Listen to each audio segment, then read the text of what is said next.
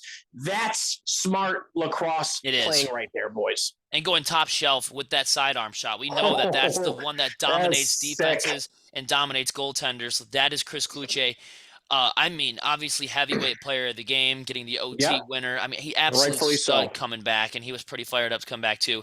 Nathaniel Kozevnikov scoring his first NLL goal was very, very good to see. What a snipe. And that was doing his Mark Stainhouse impression, just pulling the ball to the point and just shooting it and somehow getting it in the top corner.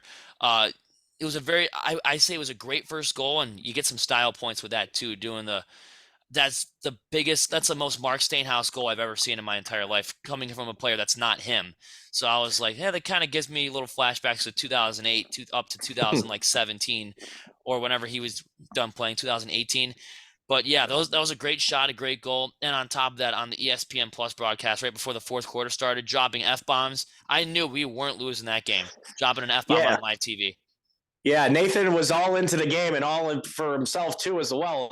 Especially when you're going to try to hold back your enthusiasm and your excitement for the game. Plus, you'll be like, "Yeah, we just won," and we just didn't want to say it on TV, but apparently he did. He's like, "Oops, that's going to cost me." So yeah. Other than that, I actually saw him out there when he was playing at that time. I called it to Joe. I go, Joe, this kid's got to start shooting, and I guarantee you he's got to snipe. When you ever see him in the warm-ups, he has the laser for a shot. He does. And that right there over the shoulder of Hill, oh, my God, my theory was correct. He has a sniper of a killer shot. Oh, he does. Take your chances, kid. I've been telling you guys all year long, if you're going to have your chances out in the field, shoot the damn ball. And this is just the beginning of him, too. I mean, he's a rookie. We'll see a lot from him. We were supposed to see him a lot last year, but obviously had that lower body injury that sidelined him the whole season.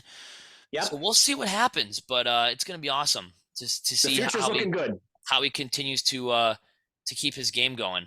And you know what? It's great to see him score his first NLL goal coming against a team like Halifax, who I think is, go back to the Rochester days, one of our biggest rivals. So that's always good to see too. Some other good stuff. Josh Byrne, already mentioned him, how great that was. The fact that we can win this game without Dane Smith scoring a single goal is great. Not one. Unbelievable. I mean, like I said before, you guys can't rely on the fact that everyone's like, oh, yeah, 92 is going to get like a hat trick, maybe up to 5 goals per game. He doesn't need to. He's got guys that can do it for him, too. This is what I love about this team is that they can use everybody on the roster. Dane Smith, even though with 7 assists that night, still didn't have to score, and they still won the game. What does that tell you? This team is dangerous no matter who is out there. And Brad McCulley not even scoring either.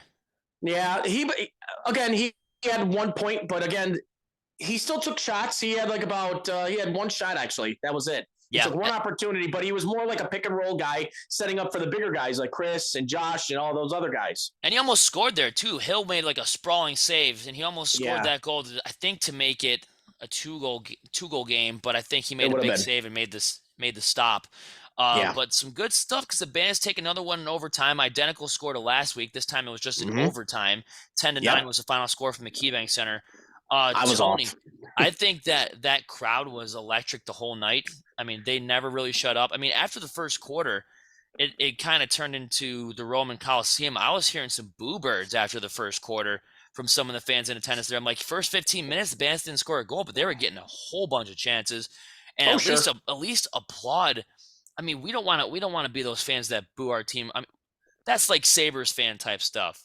Like, and we've been seeing that for the last 12 years out of them. But Matt, you got to give credit to Matt Vince. Like that was something. If Matt Vince had a off first quarter, we're talking about our third loss of the season right here. He was the guy that kept us in that first half. Went up 5-3 at halftime, only giving up 3 goals in a half hour. That's 1 goal every 10 minutes from Matt Vince. And then we got people over here saying that we want to pull him.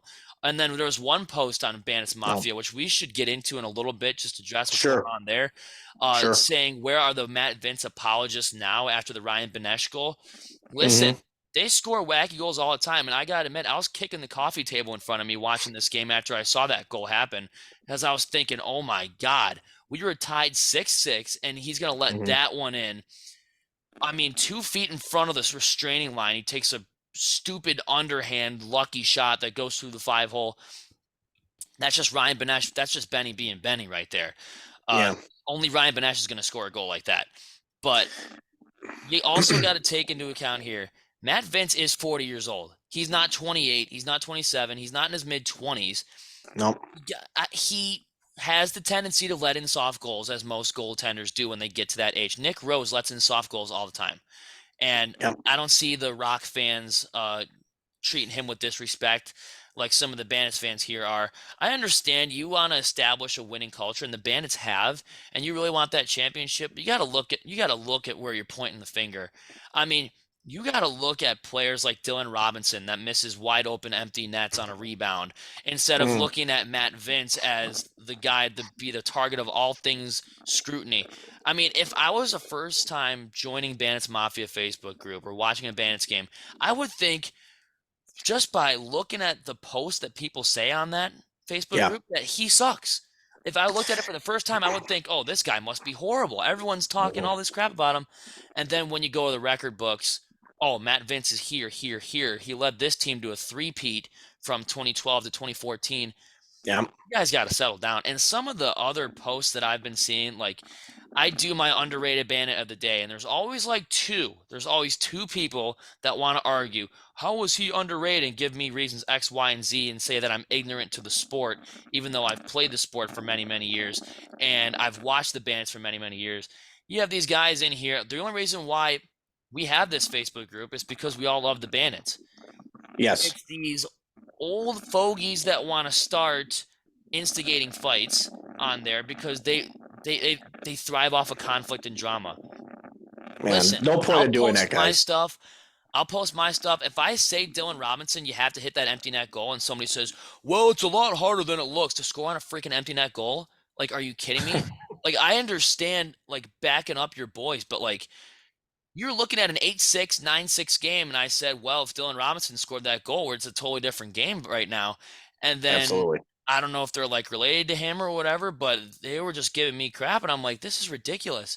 And then, you know, we have some other fans that are saying, oh, if you don't feel this way, you can private message me, and then we can have a discussion for ourselves, and you're just so ignorant to the sport, blah, blah, blah. I said, you know what you should do? You should go ahead and type in our name on YouTube, watch us, and know that we are not ignorant to this game. We have a show. We have a show all about dedicated to this game and this team. That's right. If you thrive off of conflict, go join another Facebook group and get the hell out, because we eat, sleep, breathe, and sometimes we give we criticize the Bandits in the right way when they need to be, like all fans do. Like all fans do. We criticize because we love them. We don't hate them. We criticize them because we love them, and we know that they can do a lot better. Absolutely. But it's the 50-year-olds, it's the 40-year-olds, sometimes the 60-year-olds that are in this group that say, "Oh, well, you don't know. Like, I don't agree with you, so you don't know the sport." It's like there's no. Look us up on YouTube. We know the freaking sport. Yeah, guys, it's just, this is what we do. We love this team. Yes, we do the in and outs, and yes, we have some discussions about it. Some might be negative, some might be positive, but again, we're all fair. We're doing the fan thing.